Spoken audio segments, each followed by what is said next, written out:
नमस्कार दोस्तों, स्वागत है आपका मेरे चैनल पे जिसका नाम है डिस्कवरी साइंस। तो दोस्तों, आज हम डिस्कस करने वाले हैं चीन और भारत के बारे में केस स्टडी। किस तरह चीन ने पिछले 30 सालों में डेवलपमेंट की और भारत क्यों चीन के मुकाबले पीछे रह गया।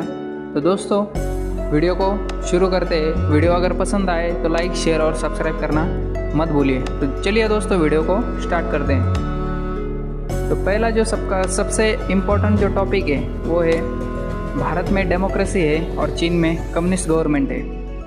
तो भारत में डेमोक्रेसी होने के कारण हमेशा से ही भारत की सरकार कभी स्टेबल रही नहीं है, और चीन में कम्युनिस्ट पार्टी होने के कारण चीन में सिर्फ एक ही पार्टी का हुक्म चलता है। तो इसके कारण चीन में जो सरकार होती है, जो शासन होता है, वो स्थिर होता है। दोस्तों, पहले तो यही जो सबसे बड़ा जो चीन और भारत में डिफरेंस क्रिएट करता है।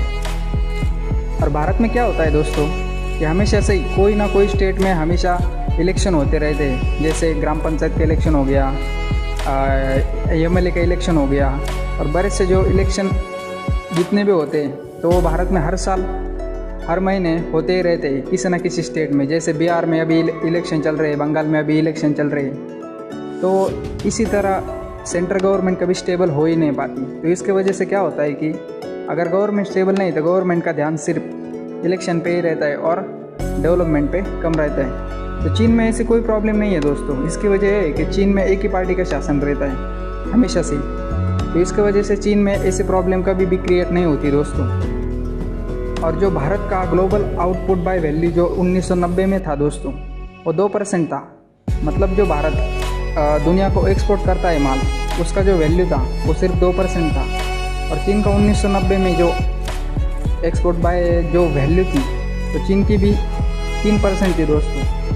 तो अभी जो साल चल रहा है 2021 और 2020 में जो भारत ने एक्सपोर्ट किया है दुनिया को, उसकी जो ग्लोबल आउटपुट वैल्यू जो है दोस्तों, वो सिर्फ 5% है। और चीन ने जो पिछले साल 2020 में जो एक्सपोर्ट किया है दोस्तों, उसकी जो वैल्यू है वो 27% हो गई दोस्तों।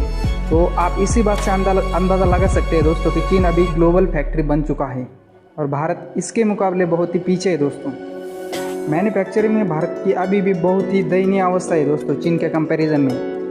ये बहुत से लोग बोलते हैं कि अभी मेक इन इंडिया के तहत भारत में बहुत से मैन्युफैक्चरिंग प्लांट आने वाले हैं, बहुत सी कंपनियां भारत में आ रही है, बहुत सी मल्टीनेशनल कंपनियां भारत में इन्वेस्ट कर रही है दोस्तों। ये सब चीन के मुकाबले बहुत कम है दोस्तों, क्योंकि चीन आज के समय जो वर्ल्ड के 80% एसी बनाता है दोस्तों, 70% मोबाइल बनाता है दोस्तों, 7% जूते बनाता है, 74% सोलर जो सेल्स होते हैं, जो सोलर के जो पैनल्स होते हैं, वो चीन बनाता है दोस्तों। दुनिया का जो 60% जो सीमेंट है वो भी चीन बनाता है। 50% जो कोलसा मतलब जिसको हम बोलते हैं कोयला, तो वो भी चीन बनाता है दोस्तों, मतलब प्रोड्यूस करता है। 45% जो शिप बिल्डिंग के जो भी पार्ट्स होते हैं, जहाज़ों के बड़े बड़े जो कंटेनर होते हैं, वो मैन्युफैक्चरिंग वर्ल्ड की 45% चीन निर्माण करता है दोस्तों। और जो वर्ल्ड का 50% जो स्टील है वो चीन ही प्रोड्यूस करता है दोस्तों। मतलब आप इस बात से अंदाज़ा लगाइए कि चीन कितना फैक्ट्री के मामले में, ग्लोबल फैक्ट्री के मामले में भारत से कितनी गुनी बड़ी ताकत बन चुका है। 2020 में भारत की जीडीपी 3.2 ट्रिलियन डॉलर्स की थी, और भारत की परचेसिंग पावर पैरिटी के अनुसार भारत की जीडीपी 11 ट्रिलियन डॉलर थी दोस्तों। 2020 में चीन की जो जीडीपी थी वो 14.34 ट्रिलियन यूएस डॉलर थी दोस्तों। और परचेसिंग पावर पैरिटी के अनुसार चीन वर्ल्ड की नंबर 1 अर्थव्यवस्था बन चुका है दोस्तों। मतलब नंबर 1 इकोनॉमी अभी चीन, उसके मामले में अमेरिका वो चीन ने पछाड़ दिया है दोस्तों। भारत का जो 2020 में एक्सपोर्ट था दोस्तों, वो 313 बिलियन डॉलर था।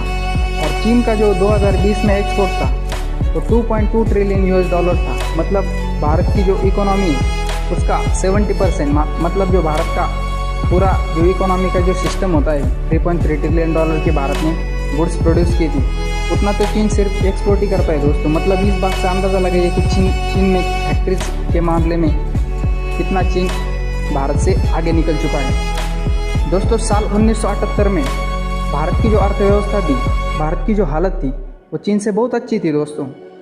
पर 1978 में चीन एशिया और अफ्रीका के कई देशों से बहुत पिछड़ा हुआ देश था।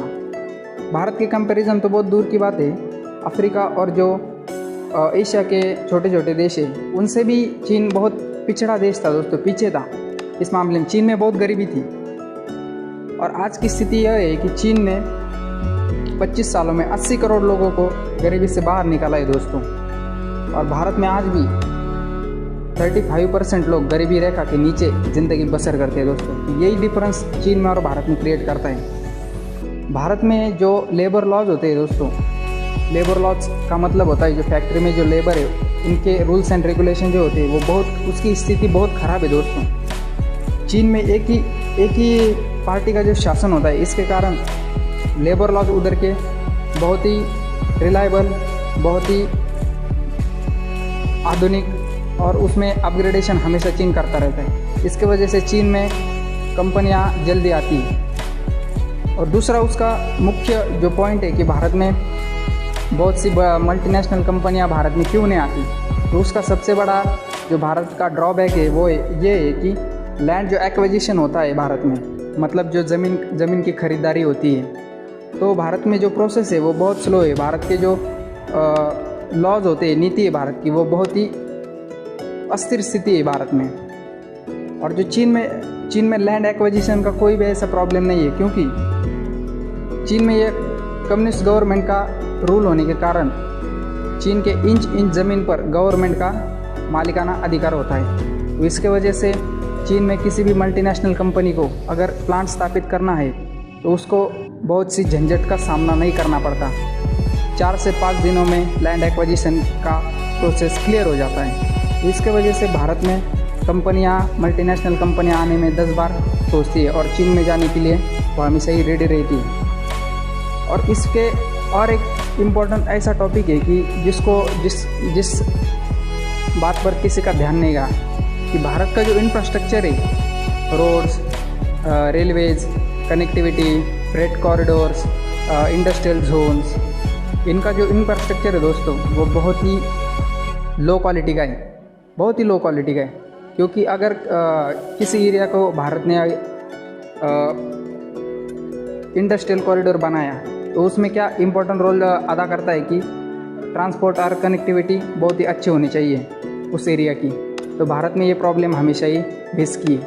और चीन में ऐसा प्रॉब्लम क्यों नहीं होता कि चीन का जो इंफ्रास्ट्रक्चर है, चीन ने इंफ्रास्ट्रक्चर पे बहुत ही ज़्यादा खर्च किया है दोस्तों। इसके वजह से चीन में supply chain, industrial zones, industrial corridor, railways, ये बहुत ही डेवलप हुई है दोस्तों। चीन में आज के समय में बुलेट ट्रेन से भी ज़्यादा फास्ट ट्रेन चलती है। तो इसी बात से आप अंदाज़ा लगाइए, भारत में अभी तो फास्ट ट्रेन आई ही नहीं है। अभी तो प्रोजेक्ट लैंड एक्विजिशन के प्रोसेस में ही चल रहा है बुलेट ट्रेन का, जो जापान के साथ हमने मिलकर चालू किया है। तो दोस्तों आपको समझ में आ गए होगा कि जो टॉपिक्स मैंने आज आपके सामने रखे, जो पॉइंट्स मैंने आज आपके सामने रखे, वो कितने इम्पोर्टेंट है। और इसके वजह से चीन भारत के मुकाबले 25 सालों में चीन ने इतनी तरक्की कर ली कि आज अमेरिका को भी चीन टक्कर दे रहा है। और आज अमेरिका से भी बड़ी अर्थव्यवस्था, परचेसिंग पावर पैरिटी के मामले में चीन बन चुका है दोस्तों।